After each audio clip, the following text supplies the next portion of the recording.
Hello, everyone. Welcome to the second episode of Trango Talks. This is your host, Junaid Mohsin. I'm the head of marketing at Trango Tech.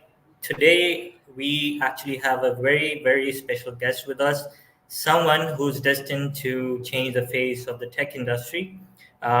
She's passionate and about what she does, and she's harnessing technology and AI as a solution for global mental health challenges.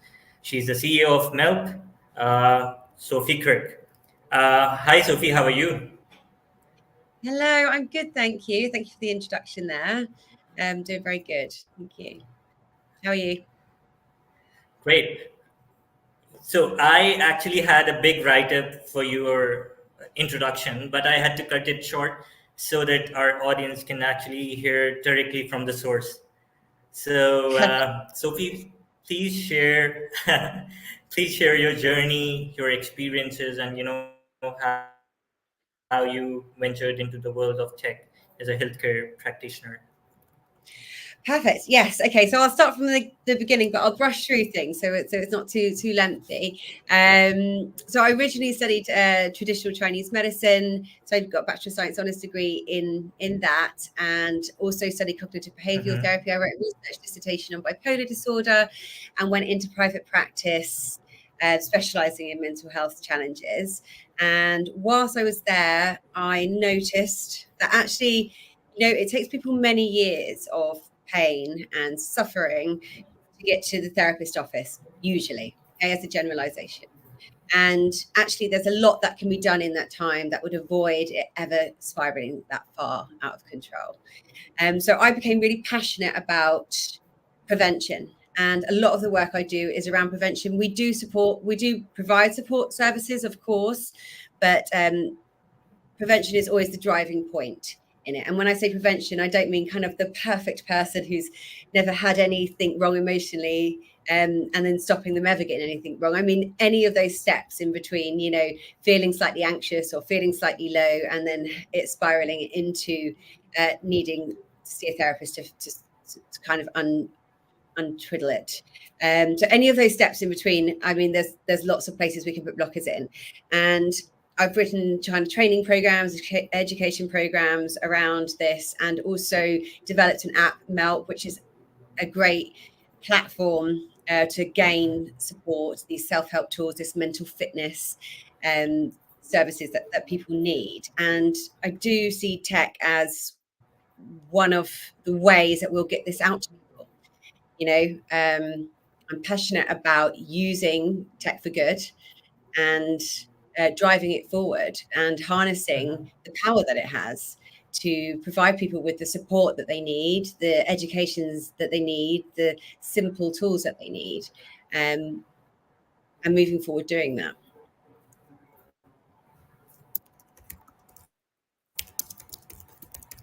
Got it. Sophie, I think you're breaking up in between. Can you just check your internet connection? Then we can maybe resume. Uh, Because yeah, so your voice is breaking up. okay. Um, I don't know why that would be. I'm on the right Wi-Fi. Okay. I don't know. Go to the other one, but the Uh, other one's the strongest Wi-Fi. It's in this room. Is it very bad?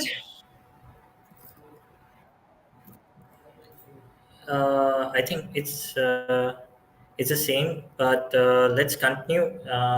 Maybe it will get better after a few questions. So, so again, so yeah. So during our talks, you mentioned that you have worked with sports professionals. So how did you go about working with them, and what how does tech help sports professional in especially in the mental health care industry? How do you help out the sports professional there? So working within sports, I guess it's people that we're working with. Within sports, it's a lot around mental fitness and ensuring people are at the top of their game mentally as well as physically, right? Because particularly in professional sport, the skill levels are going to be there, the sporting skills are going to be there, and sometimes the only difference will be what's going on up here. Okay, so if you're not strong up here, that can be what fails you when you're either playing a team sport or any sort of athletics. So it's really, really important to have that mental resilience more in sports than anything else, and also have services to access around that. Where tech comes into it always really is providing people with support that aren't quite ready to talk to a person, that aren't quite ready to have that difficult conversation. And there's lots of reasons why people wouldn't be ready for that. And in sports, it can be stigma. It can be pressure that you're just there to perform. You've just got to go and get it done. And, in reality, of course, there are people around to help you, but it's how you feel about it that matters. And people do feel that way. So having something that you can kind of lean on, that isn't having that big scary conversation, that is still giving you the support you need, still giving you the tools that you need, still giving you something to help you through those difficult times, is really important. And that's where people will access tech for it. And that's why I think that moving forward in mental health, tech has a big part to play for accessibility and affordability. So we can shout about mental health as much as we like and remove stigma, and we should be. We absolutely should be. And we should be saying, yes, we can all talk, and yes, we should be open, but doesn't mean everyone will want to be. And those people deserve help too. And if we have to provide it in a slightly different way, then that's what we need to do. We can't just say, oh, well, if you're not going to do it in our way and come and talk to us and you don't get it. This bridges that gap. This gives people the support that they need in a way that works for them. Got it. And tell us about Melp. So, as I said earlier, Sophie is the CEO of Melp, and we'd like to know more about the app that you have created and the technology that you are using to help people with mental health issues. Just tell us about that. Okay, so the app, as it currently stands, so I'll talk about two different areas because there's actually a project that's ongoing at the moment. I can't say too much about, but I can say a little bit about. So the app, how it currently is a resource full of videos and audios and text sheets and things where you can go and find support delivered by therapists and all sorts of different therapists. So whether it be you want to listen to hypnotherapy audios, whether it be you want to get counseling tools or coaching tools, or you want to do a meditation, or you want some nutrition for your mental health, it's all there in one place. And the idea around it really is a few things. So one of them is that I don't believe that there's one therapy type that fixes everybody. Okay, so we need all these holistic type options to make sure that there's something that works for everybody.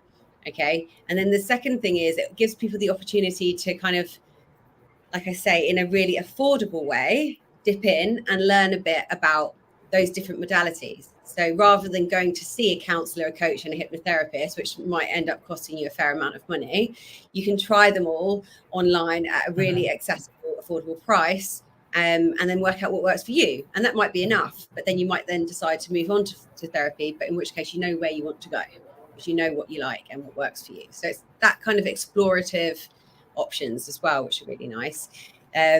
The new project we're working on now, which will replace Melp, hopefully in about a year, is much more AI driven. So we're looking at much more like an actual therapist in your pocket rather than a resource of therapist videos and things like that. So a much more intuitive person, but AI that you can talk to and gain advice from and get signposting from and things like that. So that will be the next step, which is quite a natural step, really.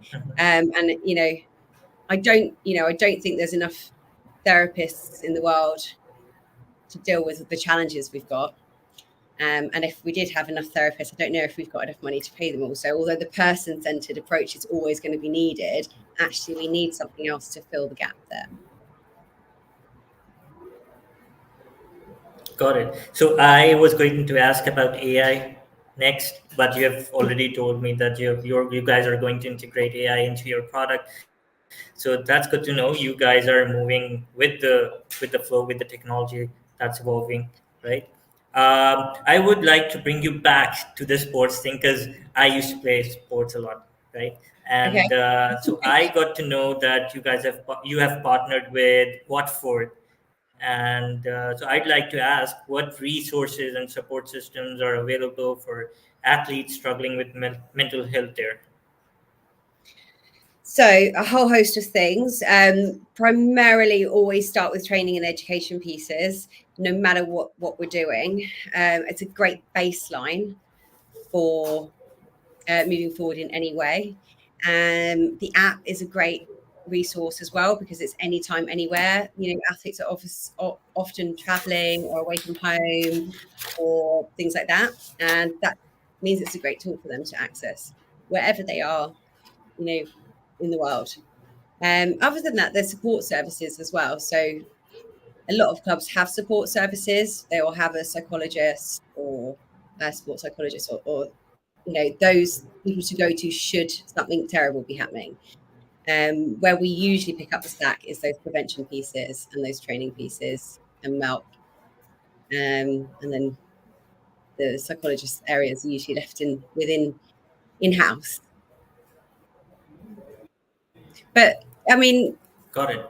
yeah. And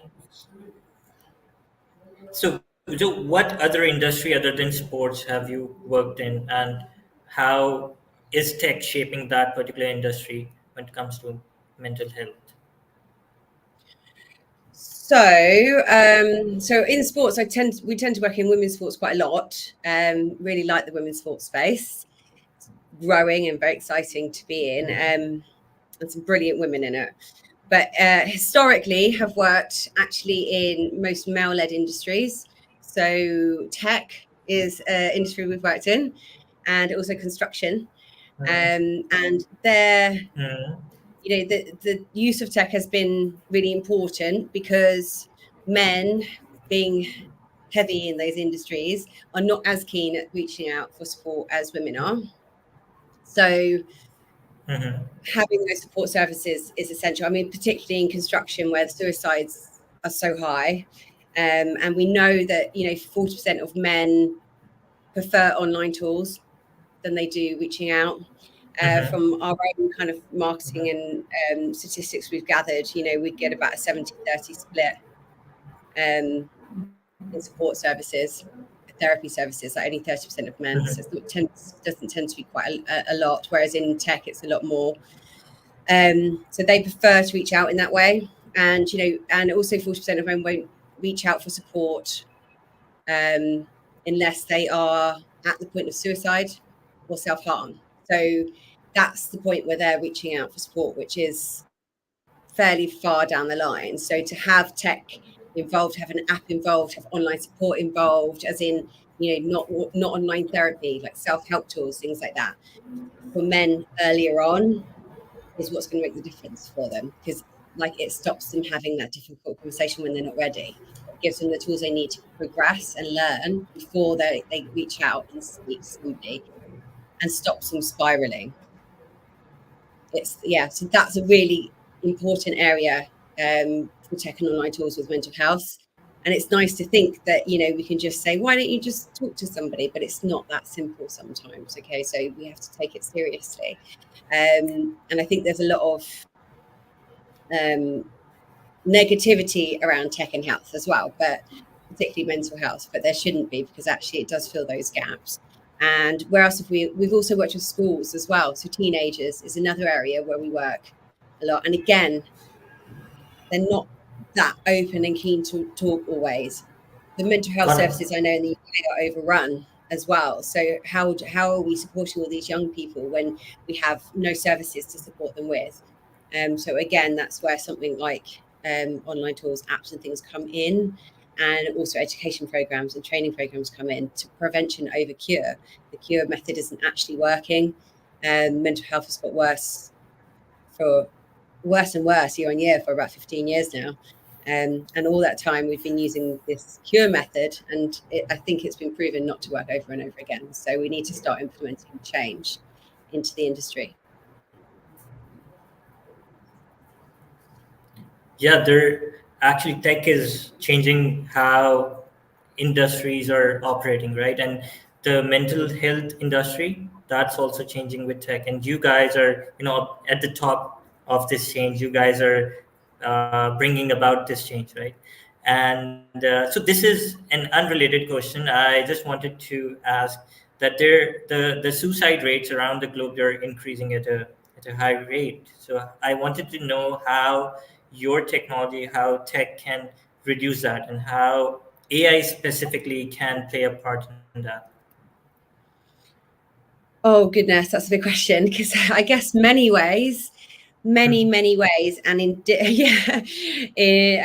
there's many angles to that. So one angle, of course, is the fact that people will reach out quicker, the fact that they can access support in a more effective way. It's at their fingertips rather than having to, get the courage to talk to someone, make an appointment, turn up somewhere. All of those steps can, take a long time for people to kind of process through. So, and also the affordability, lots and lots of people, particularly with the cost of living and everything else, can't afford to go and see a therapist.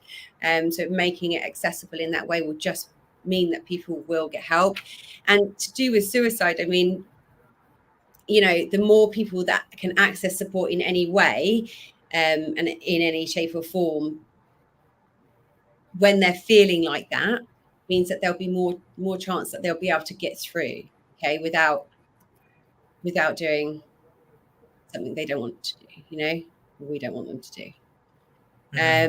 So that kind of support, and I mean, long term with charities and things like that,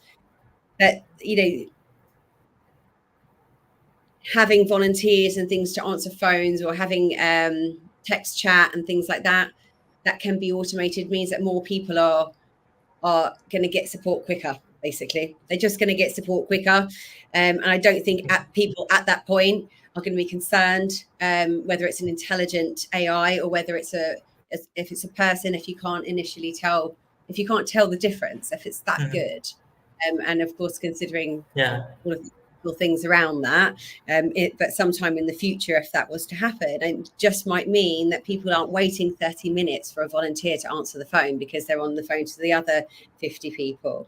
These phone lines are quite rammed generally, especially at peak points, and if we can change that, of course it will change the outcome for many people. Exactly. So I think we're actually moving there. I've seen chatbots who look more human-like than an actual human. They talk better, they answer better, and I'm sure pretty soon people won't be able to tell if it's a human or a bot.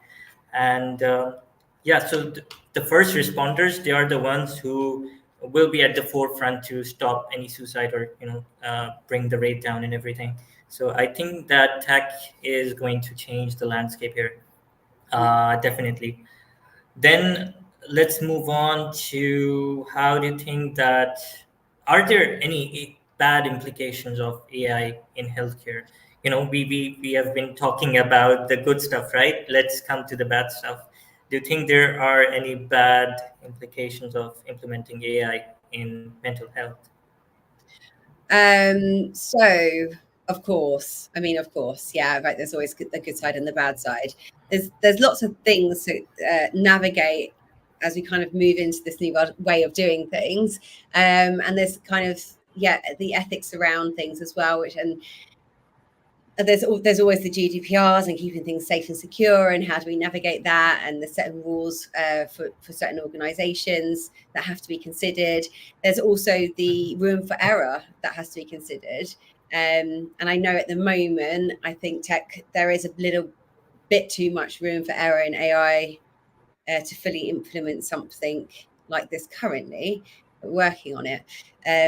But in the future, we should be able to smooth that out. And then, of course, what happens if something happens as a response to something an AI has said? Who's then to blame for that? Who do the medical council talk to about that? Well, who's responsible? Is it the people that built the AI? Is it the CEO? Is it the tech people? Who is it? But then, and then that's just a place for blame, really. But but it does need to be considered. I mean, humans make mistakes, but it's very obvious when a human makes mistakes who's responsible for it. It would be the human involved, right? No, none of this is flawless. We're not flawless. AI is not flawless. None of it is. But we know how to respond to it if it's a human, but we don't know how to respond to a flawed AI that causes problems. How do we respond to that? And I guess that will have to be worked out in time. Yeah. So I, for one, will definitely be blaming the developer who developed the AI technology there. And and yeah, you're right there. There are cases where the such errors have caused a lot of issues and big problems for the companies. And medical diagnosis is this is something where AI is being used. I, for one, think that this is such an industry, such a domain where there's no room for error. Right, one error and the patient is gone. So Yeah. here we should be cautious while using AI, and we should always test. So AI is as good as the data that is given to that AI for training, right?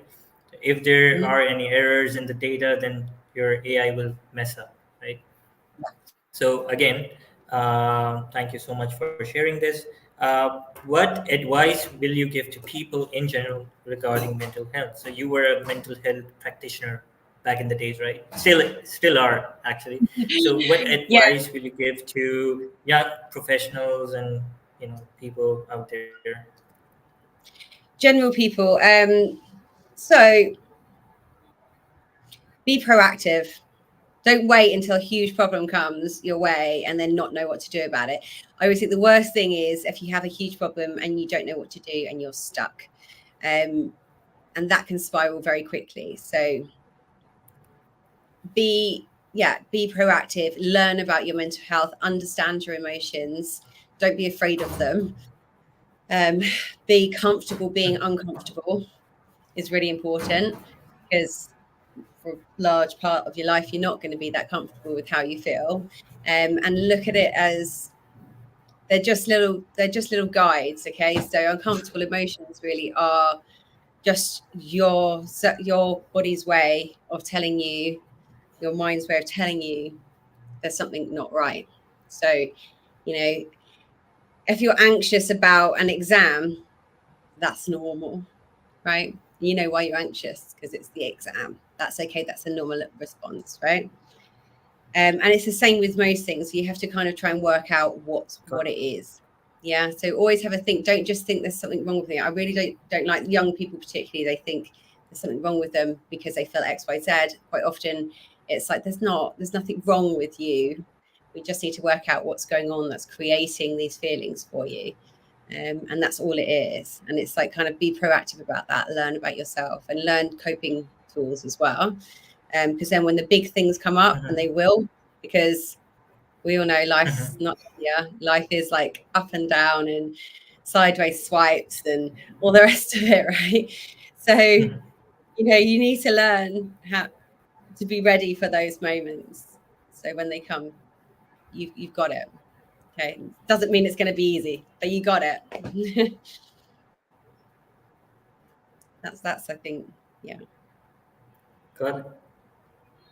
Yeah, you're absolutely right over there, and we should take care of ourselves.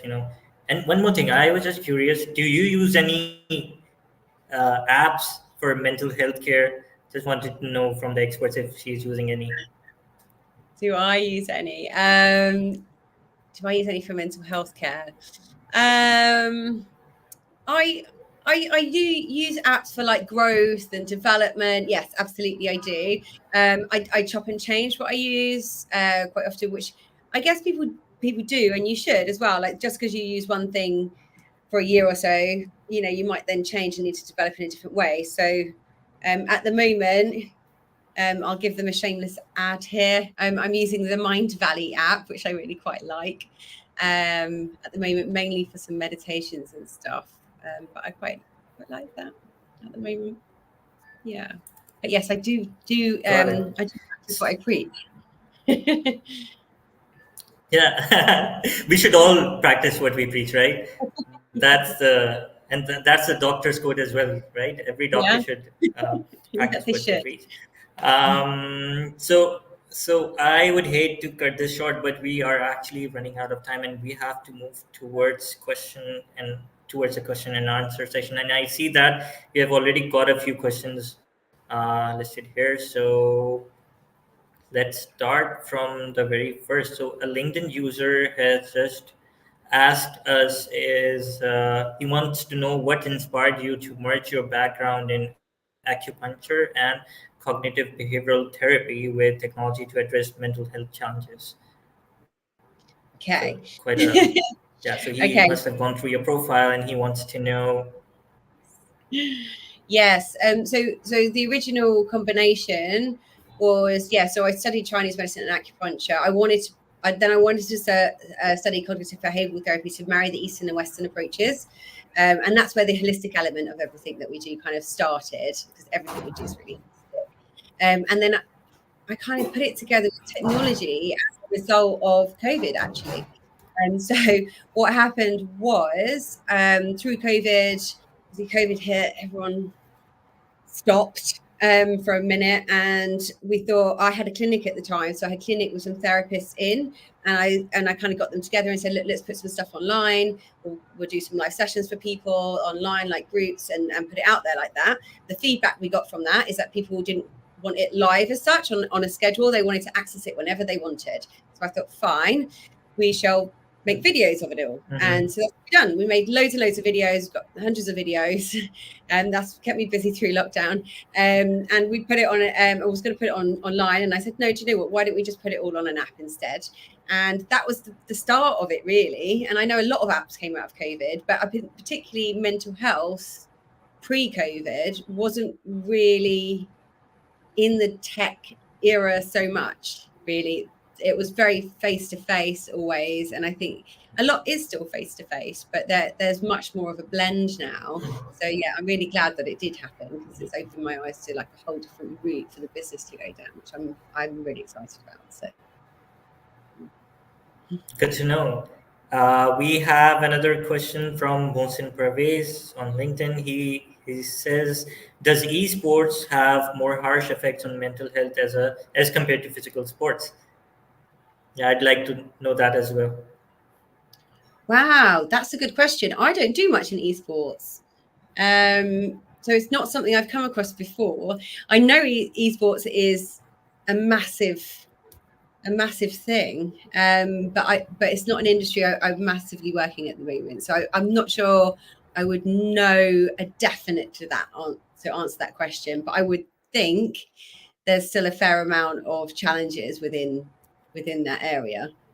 Wherever there's competition, there's going to be some difficulty with mental health challenges, as in, like, not, I don't mean like mental illness as such, I mean as in, the stress, right, the resilience if you lose, the having to be at the top of your game, all of that stuff, it brings a certain amount to people. So yeah, I would imagine it still has exactly the same as that.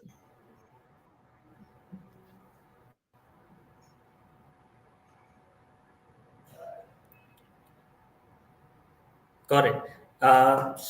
So another question from Asif on LinkedIn again. Sophie, as you know, the workplace also contributes to highest health issues. I'm sorry, I think I'm having trouble. Can you hear me, Sophie? Yeah, I got you. Yeah, yeah, Yeah. I've got you. So Yeah. Asif wants to know if the workplace can also contribute to highest mental health issues. Do you see any particular challenges that can be done, changes that can be done in order to have a better life ahead? Workplace issues, yeah. So there needs to be a mix of practical changes, as well as implementing tools and techniques, education, and things like that. It depends what workplace it is, really. But yeah, a lot of historically, I think the way that we work now or want to work is very different to the traditional working style and methods, okay? And it's kind of in this transition at the moment. And some people are still trying to dig their heels in and say, no, I want everyone to just work their socks off for their money, and that's all they care about is their money and nothing else, and have their paycheck and bugger off. You know, that's what some people want to dig their heels into, that old way of working. And a lot of people want to move forward into an environment where people are put first, that they are cared for, and people are demanding to be cared for. I mean, particularly if you look at like Gen Z, I think they're really putting their foot down with this one, aren't they? And I've got an elder daughter actually, so she's 22. But yeah, she's kind of in that, has that vibe as well. So it's kind of, we're in the transition. I think what we need to do is let the transition happen, and once we move more. Once we move forward into the new working world, things will be very different. So we will have more flexibility. Also, you know, wages moving up with the cost of living would be great for people as well. So this is what I mean by like practical things. Yes, it's great to have mental health support, to have mental health training and support services and apps, but also like the practical stuff needs to be taken care of. Like if people need to pick their kids up, that needs to be okay. If you want two working parents as a norm, you know, if you know, people do need to have more flexibility. People need to feel cared for, feel respected. It's much more than a paycheck these days, work, and people want that balance, and I think that's, if we can kind of put all of those things in with the care and the mental health and the well-being, and people might actually be happy to be at work, which would be great, wouldn't it? I don't know why the outcome should be that we're miserable at work. We should be trying to make people happy at work. Yeah, and I think that founders and companies are actually trying to make this happen. There's mental health breaks now. You know, you have a gaming room and stuff like that. You know, break off the steam and everything, get your mind off work, and just relax, and then after that get back to work, and you know so Yeah. I think that people also prefer such work environments, and they go for such companies more. And this is also it's a good change actually.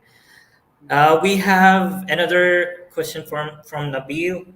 He wants to know, how do you ensure that the technologies developed by Melp remain accessible and inclusive to diverse populations? Yes, that's a challenge, right? It is a challenge. It is one that is on the forefront of our minds, particularly when developing the new product. And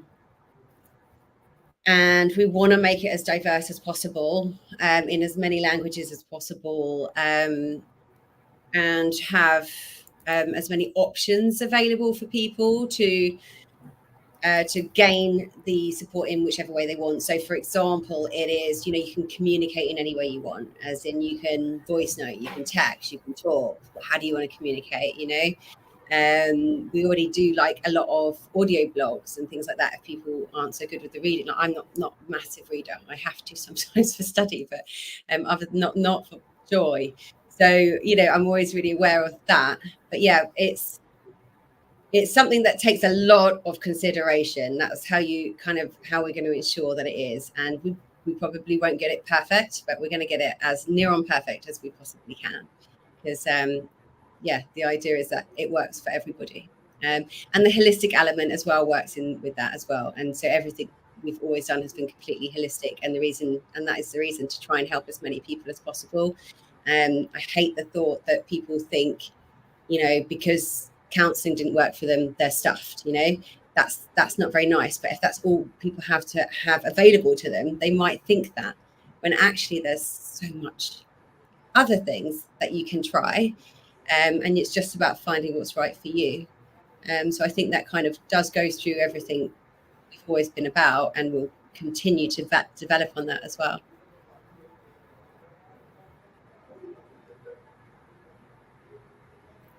Got it. We have another question. So we are already 5 minutes up. We'll take another question and then we'll just wrap up. We have a Okay. question from the audience that what advice will you give to aspiring entrepreneurs looking to enter the intersection of mental health and technology? Goodness. Okay. um, it's very. I would say at the moment the market's fairly flooded. So whatever you're doing, make sure you're really super passionate about it because it's going to take a bit of work. And it's also developing ever so quickly. Um, Mm-hmm. so there's the challenges, but also we need more people coming into it, really. People that are passionate, that have niches, that have understanding, that want to drive things forward, that can think outside of the box and can think about what people need.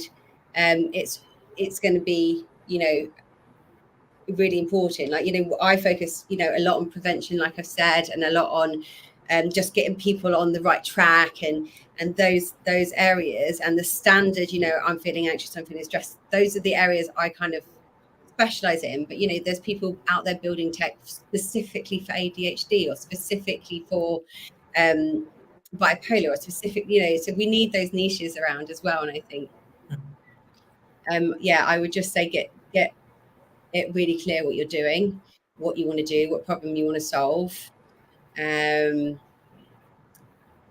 Maybe partner up as well. You might be on for a bit of a ride because tech just develops so quickly. Well, I mean, you'll know, right?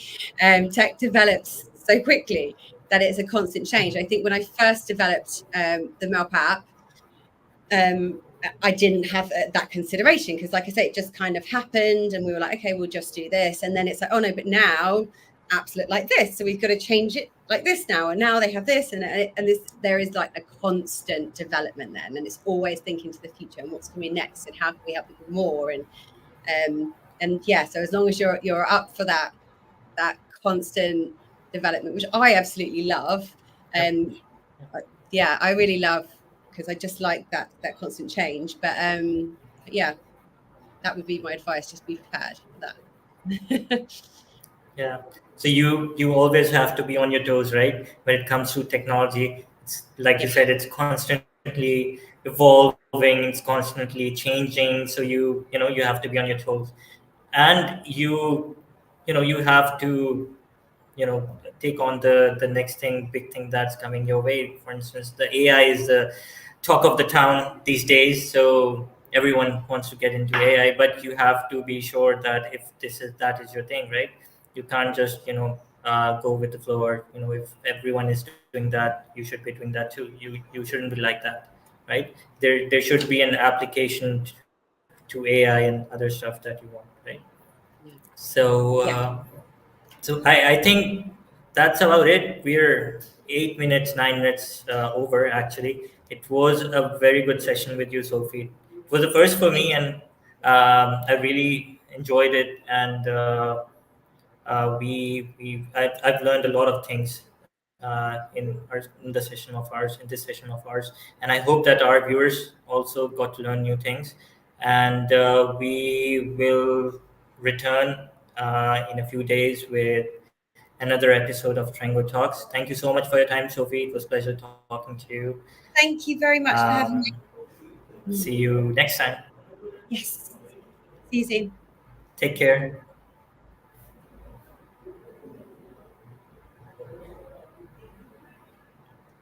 Bye bye.